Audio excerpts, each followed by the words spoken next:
అస్సలాము అలైకుం హాయ్ అండి. ఈరోజు బ్లౌజ్ బ్యాక్ పార్ట్ కటింగ్ అయితే చూపిస్తున్నా చూడండి. సైడ్ జాయిన్ చేసే వైపు సంఖ దగ్గర క్రాస్గా రావడం, కుట్టు స్ట్రైట్గా రాకుండా క్రాస్ వస్తుంది అనేది వాళ్ళకు ఈ వీడియో అయితే చాలా యూస్ఫుల్ అవుతుందండి. వీడియో అయితే చివరి వరకు చూడండి, కట్ చేయకుండా. ఇప్పుడు మనము బ్లౌజ్ లూజు, అలాగే నెక్కు, అలాగే సంఖ భాగం ఏ విధంగా కటింగ్ చేసుకోవాలని చూపిస్తున్నానండి. బ్లౌజ్ నడుము లూజ్ వచ్చేసి 30 ఇంచులు అండి. వీడియో అయితే చివరి వరకు చూడండి, అప్పుడే మీకు అర్థమవుతుంది.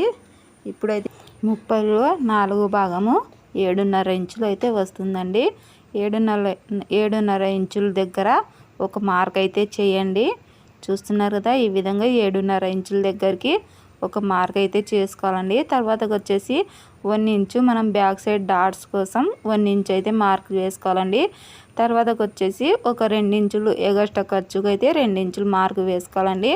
మొత్తం ఈ విధంగా మార్కింగ్ అయితే వేసుకోవాలండి. మొత్తం మనకు 10.5 ఇంచులు అయితే వస్తుందండి. ఖర్చులతో కలిపేసి 10.5 ఇంచుల దగ్గరికి మార్క్ వేసుకున్నాం కదా, అక్కడికి ఇలా స్ట్రైట్గా లైన్ అయితే మార్కింగ్ చేసుకోండి. ఇప్పుడు ఇక్కడ ఒక లైన్ అయితే మార్కింగ్ చేసేయండి. ఇక్కడ మనకు ఎగస్ట్రా ఖర్చు కోసమని అర్థమవుతుంది, ఓకేనా. ఇంకా చూడండి, ఇక్కడ వచ్చేసి ఒక 1/2 ఇంచు ఒక మార్కింగ్ చేసుకోండి కింది వైపు. ఈ 1/2 ఇంచ్ ఎందుకంటే మనము హేమింగ్ పట్టి అటాచ్ చేయడం కోసం అండి. బ్యాక్ సైడ్ హేమింగ్ పట్టి అటాచ్ చేయడం కోసం 1/2 ఇంచ్ అయితే మార్కింగ్ చేసుకోవాలండి. తర్వాత వచ్చేసి బ్లౌజ్ పొడవు అయితే చూసుకుందామండి. చూడండి, ఆల్తీ బ్లౌజుకు బ్యాక్ సైడ్ నీట్గా పెట్టుకోవాలండి. ఆల్తీ బ్లౌజ్ చూడండి, బ్యాక్ సైడ్ నీట్గా ఈ విధంగా సర్దుకోవాలండి.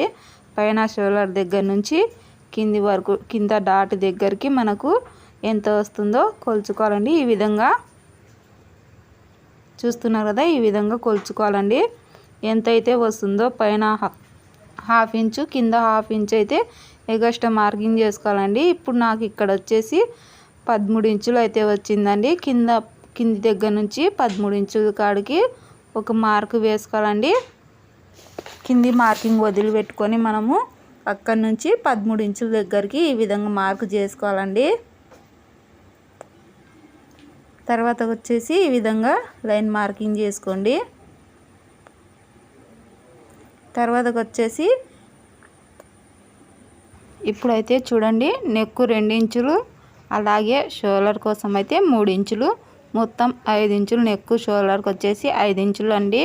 ఇప్పుడు వచ్చేసి సంఖ భాగం అయితే చూద్దామండి. సంఖ భాగంలో చూడండి, చాలామంది ఈ విధంగా ఆల్తీ బ్లౌజ్ తీసుకొని కింది నుంచి పైకి కుట్టు ఎక్కడికి వస్తుందో అక్కడికి ఒక 1/2 ఇంచు పైకి అయితే మార్కింగ్ చేసుకొని సంఖ భాగం అనేది రౌండ్ షేప్ అయితే ఇస్తారండి. ఈ విధంగా చేసుకుంటేనే మనకు పొరపాటు అనేది వస్తుందండి. నేనైతే చూపిస్తాను చూడండి. ఇక్కడికి నేను ఫస్ట్ చూపిస్తానండి. ఈ విధంగా తీసుకుంటే మనకు ప్రాబ్లం ఎక్కడ వస్తుంది అనేది తెలిసిపోతుంది. చూస్తున్నారు కదా, ఈ విధంగా ఒక మార్కింగ్ చేసుకోండి. ఈ విధంగా అడ్డంగా ఒక మార్కింగ్ చేసుకోండి. ఈ విధంగా బాక్స్ షేప్లో అయితే వచ్చే విధంగా మార్కింగ్ చేసుకోవాలండి. తర్వాత వచ్చేసి చూడండి, ఇక్కడ 5.5 వచ్చింది కదా నెక్ షోల్డరు, అలాగే ఇక్కడ 5 ఇంచులు వచ్చే విధంగా చూసుకోండి. ఈ విధంగా కరెక్ట్గా వచ్చే విధంగా చూసుకోవాలండి. అలాగే సంఖ రౌండ్ కోసం ఇక్కడ ఒక 1 ఇంచు మార్కింగ్ చేయండి. మార్కింగ్ చేసుకొని రౌండ్ షేప్ అయితే మార్కింగ్ చేసేయండి.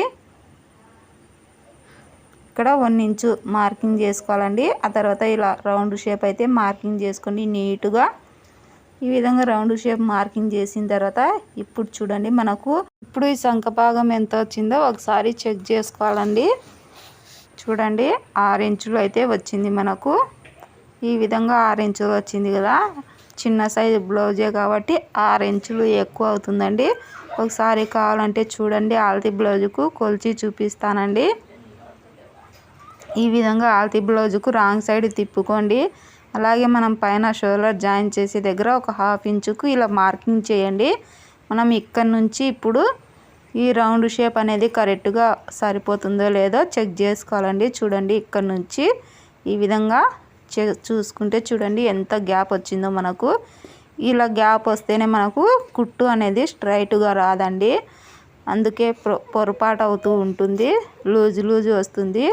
ఈ విధంగా రాకోకుండా చూడండి, మనము 5.5 ఇంచుల దగ్గరికి మార్కింగ్ అయితే చేసుకోవాలండి. సంఖ భాగం 5.5 ఇంచుల దగ్గరికి ఈ విధంగా మార్కింగ్ చేసుకొని ఇప్పుడు రౌండ్ షేప్ ఇచ్చి కొలిచి చూద్దామండి. చూడండి, ఇక్కడ 1 ఇంచుకు ఒక మార్కింగ్ చేయండి. మార్కింగ్ చేసుకొని రౌండ్ షేప్ ఇచ్చేయండి.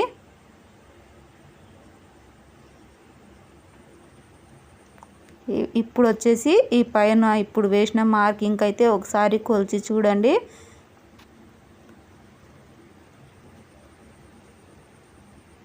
ఈ విధంగా మనము అడ్జస్ట్ చేసుకోవాలండి.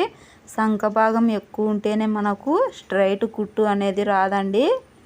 సైడ్ జాయింట్ వైపు స్ట్రైట్ కుట్టు రావాలంటే సంఖ భాగం మనకు కరెక్ట్గా ఉండాలండి. ఇక్కడ కొంచెం ఎగస్ట్రా కనిపిస్తుంది కదా, ఇంకా కొంచెం మనం పైకి అనేది అడ్జస్ట్ చేసుకొని కటింగ్ అయితే చేసుకోవాలండి.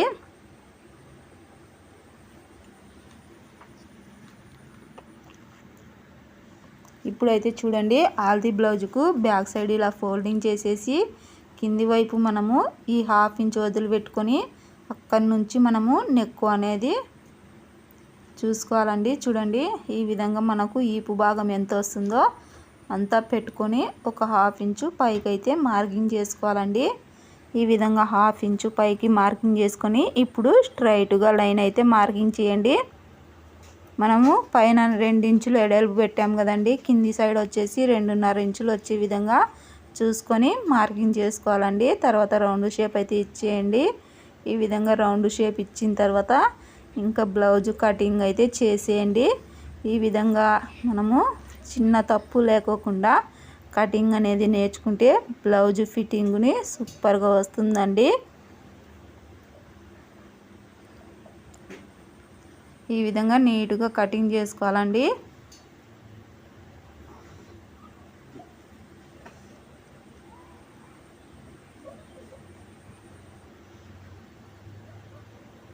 అందరికీ డౌట్ రావచ్చు, నేను అలానే కటింగ్ చేస్తున్నా కదా అని. నేను ఎందుకు చేస్తున్నానంటే ఈ క్లాత్ ఆల్తీ బ్లౌజుకు చాలా తక్కువ ఉందండి, సైడ్ జాయింట్ వైపు క్లాత్ అనేది. ఇంకా నేను ఎగస్ట్రా పెట్టాను కాబట్టి మీకు కొద్దిగా ఎక్కువ కనిపిస్తుంది, అంతేనండి. చూశారు కదా, వీడియో నచ్చితే తప్పకుండా లైక్ చేయండి, షేర్ చేయండి, సబ్స్క్రైబ్ చేసుకోండి, ఫాలో అవ్వండి. మీకేమైనా డౌట్స్ ఉంటే కామెంట్ చేయండి. Thank you for watching.